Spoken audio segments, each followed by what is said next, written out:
Señor, es un gozo poder compartir con ustedes en este día la predicación de la palabra del Señor. Le voy a pedir a Ariel si puede grabar el sermón. Tenemos algún pequeño problema con el tema de la transmisión por YouTube, así que Lo eso. estoy, lo estoy grabando ya, así que no hay problema. Excelente. Ya.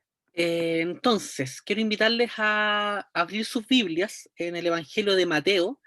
En el capítulo 2, los versículos 13 al 15 es el texto en el cual vamos a tener nuestra meditación en la palabra del Señor.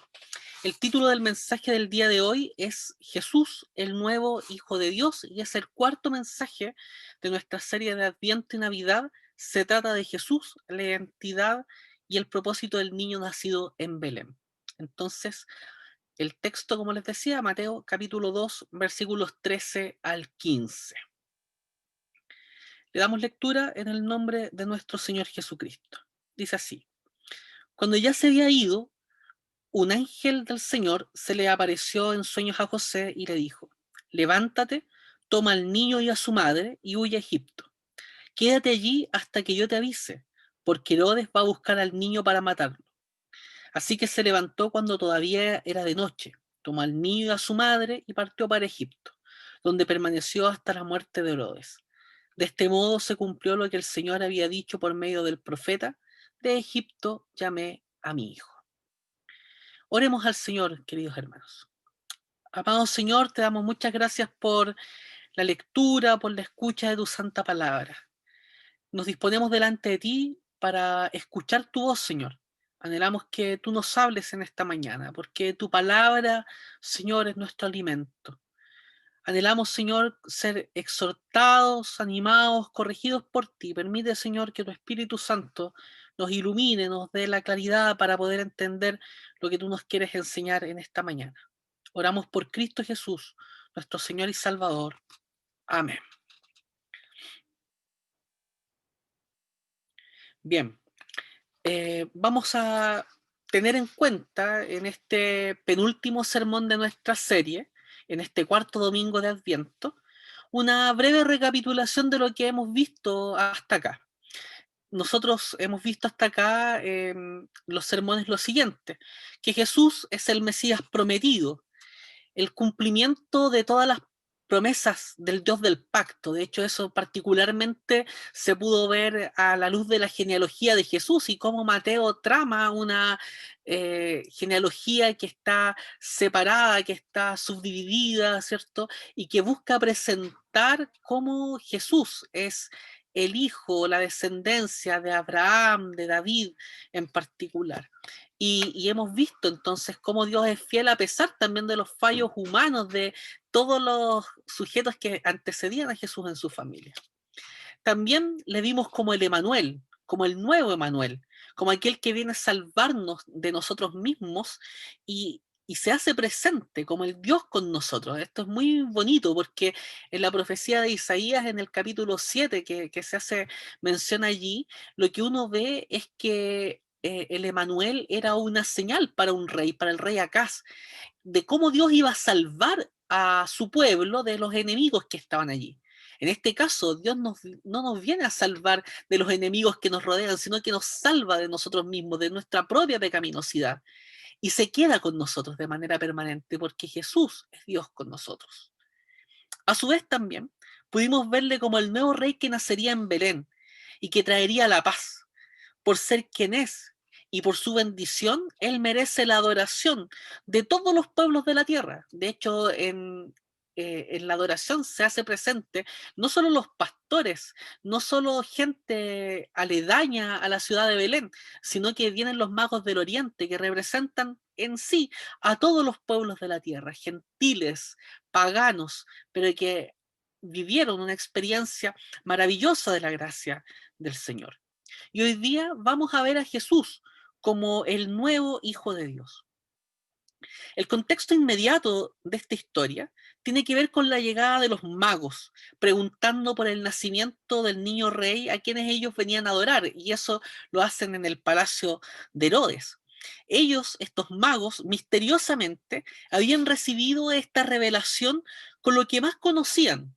Ellos eran astrólogos y reciben esta revelación del nacimiento del Hijo de Dios mirando las estrellas, lo que da cuenta de la empatía y de la gracia sin igual que Dios tiene hacia las personas. Herodes, un gobernante de la zona de Judea, cuando escucha esta noticia, se hizo asesorar por los sacerdotes y por los maestros de la ley, quienes pusieron sobre la palestra que el Mesías, que el Cristo, nacería en Belén de Judea. Pero a diferencia de los magos, los líderes religiosos de la época miran más el poder temporal que el poder eterno que se hace presente con Jesús. Están de acuerdo en este caso y son obsecuentes hacia Herodes. Y este rey, Herodes, intenta también utilizar a los magos, a los sabios de Oriente para su propio beneficio. Pero el Señor, luego que ellos ya habían adorado a Jesús y entregaron sus presentes de oro, incienso y mirra, les advierte en sueños que no volvieran hacia Herodes, porque Dios conoce, como les digo, las intenciones y los pensamientos del corazón. Entonces todo esto hace surgir la pregunta, ¿cómo es que un niño exiliado, ajeno de su propia tierra, puede ser el nuevo hijo de Dios? Y eso lo vamos a ver en la historia de la familia del Redentor, en la tierra de Egipto, y en tres momentos que pueden notarse en ella, que vamos a ir mirando. El escape, en primer lugar, luego el exilio, y en tercer lugar, el cumplimiento. Pasemos a la primera parte de este sermón, el escape. Versículo 13 del texto que hemos leído señala, cuando ya se habían ido, un ángel del Señor se le apareció en sueños a José y le dijo, levántate, toma al niño y a su madre y huye a Egipto. Quédate allí hasta que yo te avise, porque Herodes va a buscar al niño para matarlo. Entonces aquí estamos frente a una voz de alerta que recibe José. Nuevamente, luego de un rato de narración que hace Mateo, aparece José en ella como protagonista, como parte de esta historia, pero no por iniciativa propia, sino porque Dios le ordena levantarse y escapar para salvar la vida del niño Jesús. José, en este caso, actúa como el padre que era, como un padre valiente, protegiendo a su hijo que está corriendo peligro, pero no lo protege con un escudo propio o con un refugio levantado por él, sino siendo obediente a la palabra de Dios, que es como los padres cristianos podemos proteger a nuestros hijos, siendo obedientes a la voluntad del Señor expresada en la palabra del Señor. Así como Dios libra a Moisés de la matanza de los niños de Egipto, de hecho todo el rato Mateo dialoga con el texto de Éxodo para mostrar su interpretación de la historia, su punto de vista teológico cristiano de la historia. Entonces se hace un nexo acá, porque de tal manera como Dios libra a Moisés de la matanza de los niños de Egipto, dando inteligencia a su madre que crea esta cesta, la repara para que no se filtre el agua del río Nilo en ella y pueda librarse la vida de su hijo. Bueno, en este caso, Dios advierte a José y libra a su hijo de un infanticidio y de un etnocidio masificado. Cuando hablo de infanticidio es porque se matan a niños. Y cuando hablo de un etnocidio, porque son solo niños habitantes de Belén, quienes son destruidos, asesinados por Herodes. De hecho, la palabra griega que se ocupa aquí para matar, en el caso del texto, lo que está diciendo literalmente es destruir. Ese es el intento de Herodes, destruir literalmente a estos niños. Herodes tiene un corazón tan duro como el de Faraón. La pregunta es, ante la amenaza de Herodes, ¿había algo que temer? Y aquí me permito poner en la palestra algunos antecedentes históricos que nos permiten dar cuenta del prontuario de este hombre llamado Herodes. Fíjense el prontuario terrible que él tenía. En el año 7 antes de Cristo, Herodes hizo asesinar a sus hijos Alejandro y Aristóbulo porque amenazaban su continuidad en el poder, sentía que ellos estaban conspirando contra él.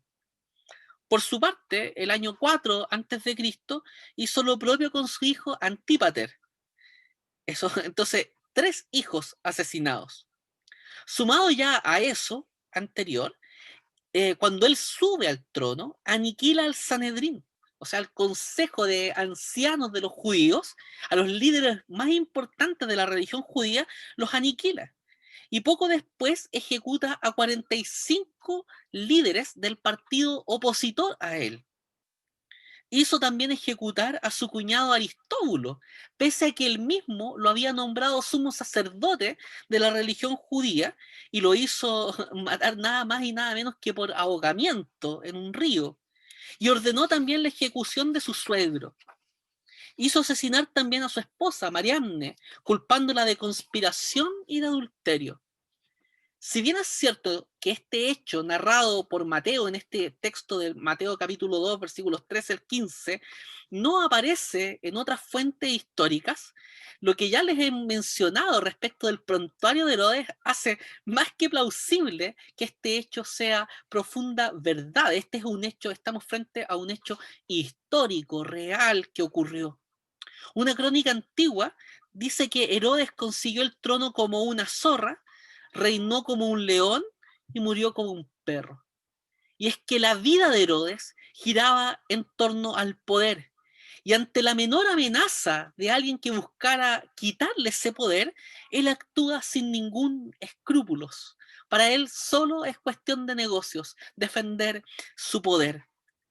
La noticia traída por los sabios de Oriente y lo profetizado en las Escrituras, sumado a la creciente esperanza mesiánica que estaba surgiendo y que estaba proliferando en esa zona, y que hizo nacer, por ejemplo, movimientos radicales que buscaban luchar contra Roma, como es el caso de los celotes, produjeron en él una sensación de amenaza que buscaría eliminar desatando toda su crueldad.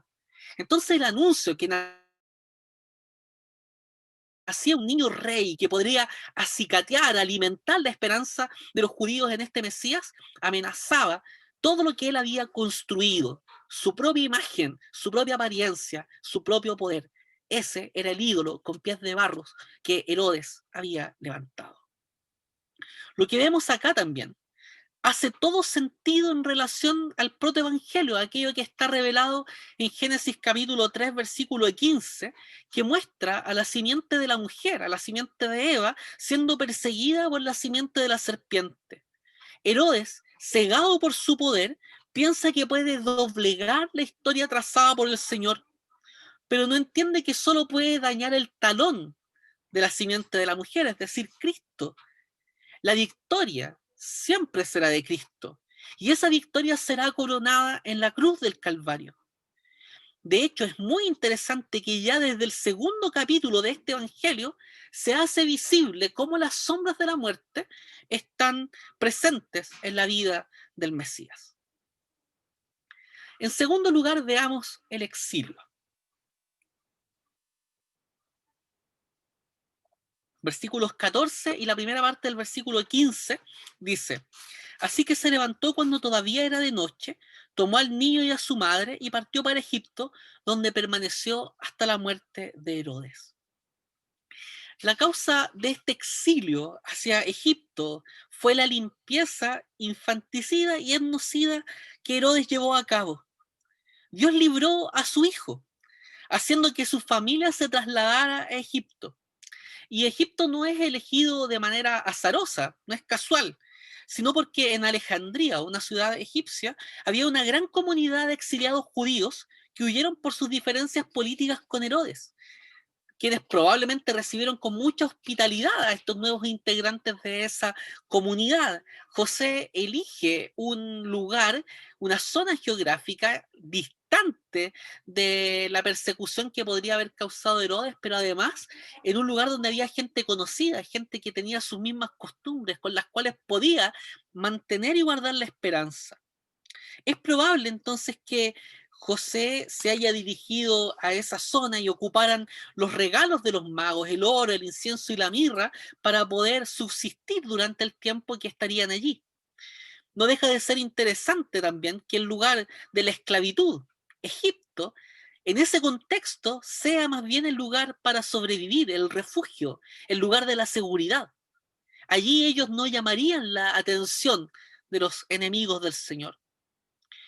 No se sabe cuánto tiempo vivieron en Egipto, pero es muy probable que Jesús haya vuelto a su tierra, particularmente a la ciudad de Nazaret, específicamente cuando él tenía 2 años de edad. Hay diferencias entre los historiadores, algunos dicen 2, 8 años, por ahí está el contexto, pero a la luz de lo que el mismo texto plantea, que es luego de la muerte de Herodes que Jesús vuelve a Israel, que la familia de Jesús vuelve allí, es muy probable que sea a la edad de 2 años que vuelve a la ciudad. Fíjense cómo el exilio produce en este caso el ocultamiento de Jesús. Toda la gloria de la cual fueron testigos los pastores en Belén y más tarde los magos es ocultada. La sangre a torrentes de los 20 o 30 niños que vivían en Belén en esa época tapó la gloria manifestada allí en ese humilde pesebre en Belén. El autor del Pueblo de la Promesa, de apellido de Graf, dice que una maldición pendía sobre este niño que impidió a todos que se hablara de él. Cristo se había convertido en un expatriado, había sido echado de su pueblo y forzado a huir a Egipto. Todos nosotros somos por naturaleza expatriados y extranjeros, pero Cristo se hizo uno a causa de nuestros pecados. Cristo también fue rechazado por causa de nuestro pecado, pero será aceptado como cabeza y redentor de su pueblo a causa de su propia justicia. Fíjense que esto del exilio también es muy importante porque puede ser entendido como un hilo argumental para que nos permita entender la Biblia como un solo narrativo, como un libro que está contando una sola historia. De la misma manera como lo vemos en la teología del pacto o en la centralidad que tiene el reino de Dios en la escritura, como lo estudiamos cuando vimos el pueblo, este texto de Vaughan Roberts. En este caso, se me olvidó el nombre en este momento del libro, que estudiamos, el gran panorama divino, ese. Bueno, ese texto nos presenta un hilo argumental de la escritura y la teología del pacto también nos presenta aquello. Bueno, en la Biblia también hay un hilo argumental que nos permite leerla también de manera continua, que es la relación entre hogar y exilio. Fíjense que cuando Dios creó el mundo, no lo creó como nosotros lo vemos hoy día. El mundo como lo vemos hoy no es nuestro verdadero hogar, porque usted y yo fuimos creados para vivir en un lugar que no tenía muerte, ni separación del amor, que no tenía descomposición, en el cual no había enfermedad ni vejez. Pero el ser humano le dio la espalda al Dios Todopoderoso para vivir gobernando su propia vida. Nuestros primeros padres, Adán y Eva, pecaron y fueron expulsados del jardín del Edén. El exilio, entonces, consiste en que hemos sido desterrados del rostro de Dios, en cuya presencia está nuestro verdadero hogar. Hoy día estamos viviendo, y en nuestro contexto de pecado, estamos viviendo separados de Dios, de nuestro prójimo y de la creación. Y a lo largo de nuestra vida sentimos nostalgia del hogar. Tanto es así que en nuestros intentos humanos lo que buscamos fue construir falsos hogares que agudizan nuestra situación pecaminosa. Pero Apocalipsis, el libro final de la Escritura, nos muestra que en el último tiempo, al final, al cierre de la historia, en la consumación de los tiempos, una vida eterna en el que el paraíso perdido no solo es restaurado, sino también recuperado por medio de Jesucristo. Entonces tenemos la esperanza y el consuelo de pensar que un día disfrutaremos nuevamente de la plena comunión con Dios en el lugar donde le veremos cara a cara, experimentando el verdadero amor, la verdadera paz, la verdadera justicia, la verdadera alegría, como nada ni nadie en este mundo lo puede construir. ¿Cómo Jesús logra que nuestro exilio termine y que podamos volver al hogar? Para eso, Jesús tuvo que dejar su hogar, dejó su trono de gloria, dejó toda la alabanza del cielo y vino a nacer aquí. Nació lejos de la casa de sus padres. Él tendría que haber nacido en Nazaret, donde vivían José y María, pero nace en Belén, muchos kilómetros alejados de esa ciudad. Recorrió lugares también no teniendo dónde recostar su cabeza, sin un hogar. Además de eso, fue crucificado fuera de la ciudad, en señal de exilio, de despojo, de rechazo. Cristo sufrió el destierro para que volvamos a vivir nosotros en el hogar. La resurrección entonces de Cristo viene a ser el anticipo de esta nueva creación del Dios que tiene el poder para hacer nuevas todas las cosas. Hoy día estamos en el desierto, camino hacia nuestro verdadero hogar, hacia la casa del Padre, hacia la casa construida no por manos, sino que construida por el gran constructor que es el Señor. Anhelamos, es nuestra esperanza, vivir en el cielo nuevo y en la tierra nueva, en los cuales mora la justicia. Y en tercer lugar, veamos el cumplimiento. Si ustedes se fijan, en los versículos 13 y 14, en este caso, y la parte primera del versículo 15, nos hacen una narración histórica. Pero lo que hace aquí Mateo, inspirado por el Espíritu Santo, es mostrar la interpretación doctrinal, teológica de este acontecimiento histórico. Porque cierra el texto de este modo. De este modo se cumplió lo que el Señor había dicho por medio del profeta. De Egipto llamé a mi hijo. Y aquí Mateo está citando el texto de Oseas, capítulo 11, versículo 1. Y nosotros en el momento de la liturgia de la confesión de pecados leímos ese texto. Yo quisiera simplemente poner el contexto del mismo, contando la historia que se narra en el libro de Oseas. Dios ordena a este joven profeta casarse con una prostituta llamada Gomer y tener con ella hijos de prostitución, lo que según algunos intérpretes de la escritura podría significar que los hijos de Oseas simplemente llevaban su apellido, pero no eran literalmente sus hijos. Esta mujer volvería a sus andanzas y antes que Oseas se acogiera al divorcio que estaba prescrito en la ley de Moisés y que le protegía a él como inocente de esta relación, Dios le ordena a este joven profeta ir en busca de ella, perdonarla, y no solo eso, sino que desposarla.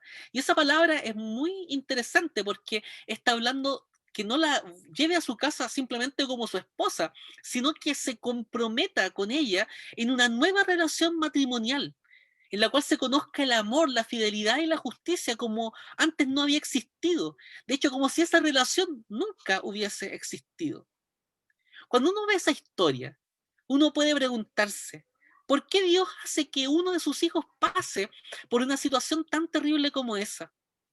Y la respuesta la da el mismo Dios en el inicio del libro, en el capítulo 2 del texto, porque la vida de Oseas viene a ser un reflejo de la relación que Dios tiene con su pueblo Israel, un pueblo que había adulterado una y otra vez, pero que a pesar de las apariencias, más allá de lo que nosotros vemos, porque siempre pensamos en Israel y pensamos en la idolatría, y todo lo que ella conllevaba, todos los excesos que traía consigo la idolatría, los cultos paganos.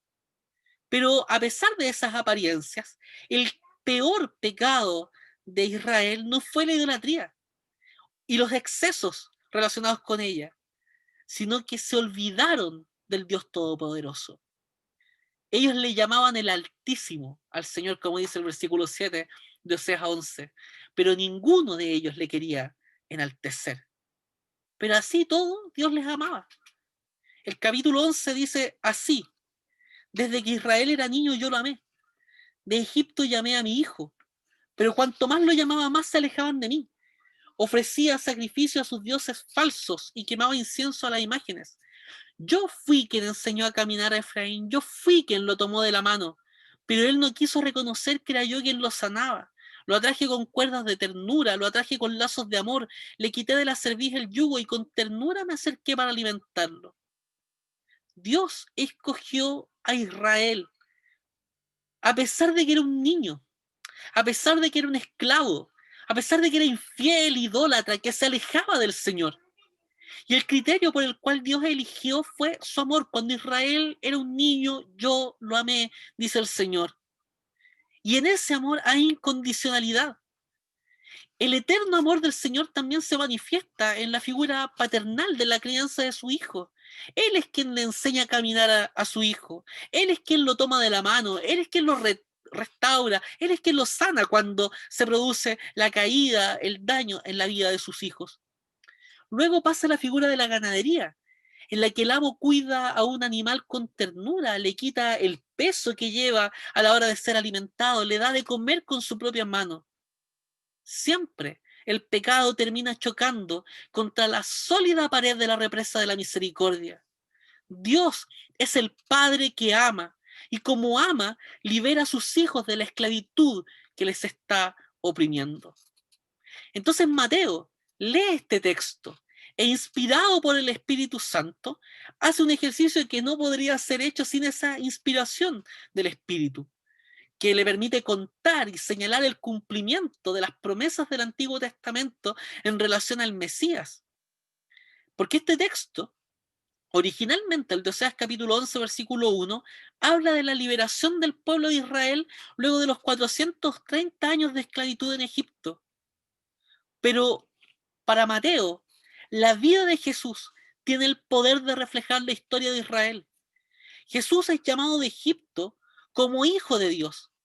Y tal y como Dios salvó a su pueblo, a sus hijos, con mano poderosa, Dios cuidó también a su hijo unigénito, tanto en Egipto como de retorno a su casa. Pero Jesús, a diferencia de los israelitas, que lo que hacían era murmurar y anhelar Egipto y las cosas que habían en él avanza, Jesús avanza hacia la tierra prometida. Vive en dicha tierra, no para acomodarse y ensimismarse como sus coterráneos, sino para predicar el Evangelio, para enseñar del reino de Dios y para sanar toda enfermedad y toda dolencia que había en su pueblo. Jesús, a diferencia de los hijos de Dios del Antiguo Testamento, será obediente, cumpliendo la ley de Dios y glorificando a su Padre en todo lo que hacía y decía. Entonces, para Mateo, Jesús no es solo el Hijo de Dios, sino que es el verdadero Israel que vive en obediencia y que cumple su llamado de ser luz para todas las naciones.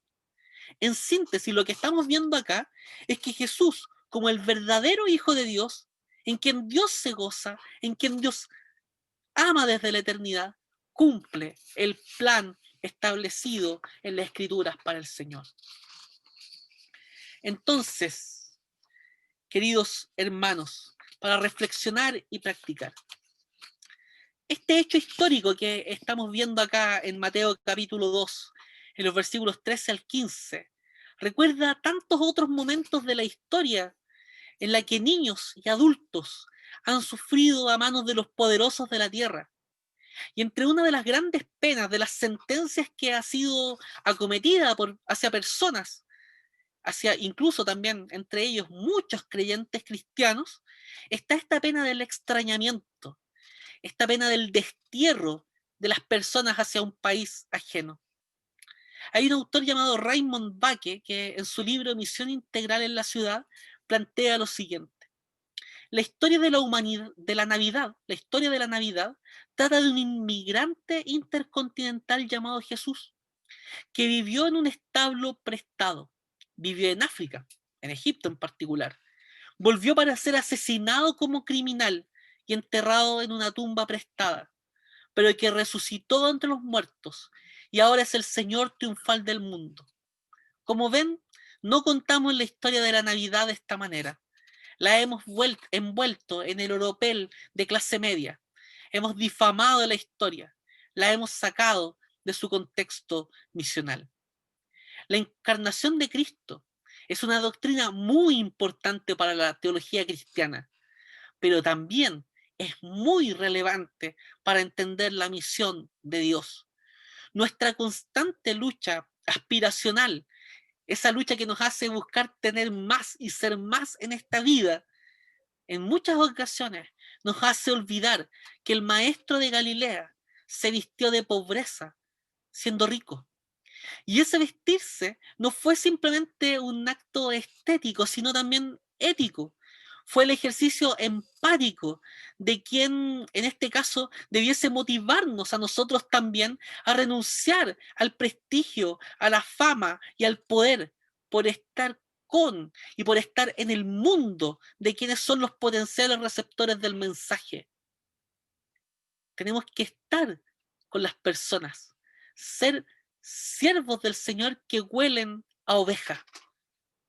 La pregunta es si estamos dispuestos a ese acto de renuncia que mata nuestro ego para que nuestra vida sea rico y sea rica en Cristo Jesús.